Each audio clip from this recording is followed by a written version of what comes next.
Reservation key is adaptable to a wide variety of booking situations, including appointment bookings.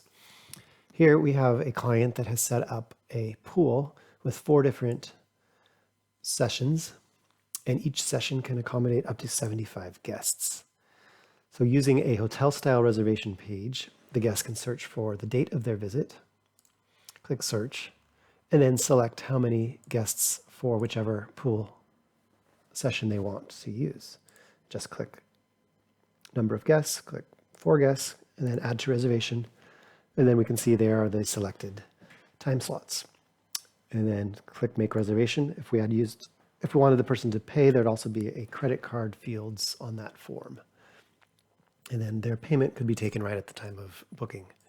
Back in the reservation system, we can use our book by type feature. That's handy because we can actually see how many slots remain for each session of the pool.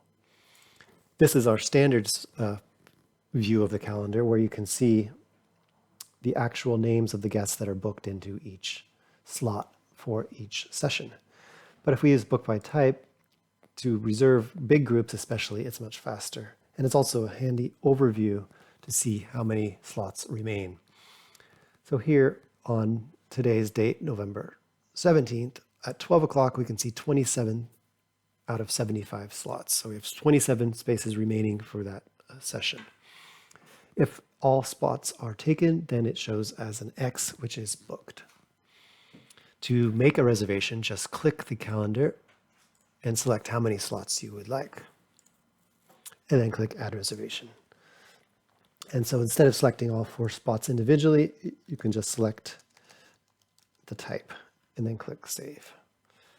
And then back on the calendar, we can now see that this has been decreased by 4. Or if we go back to our normal view, we can see the actual guest name there on the calendar.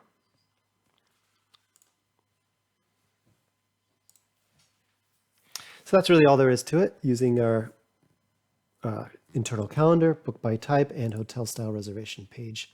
It's really easy to set up appointment bookings.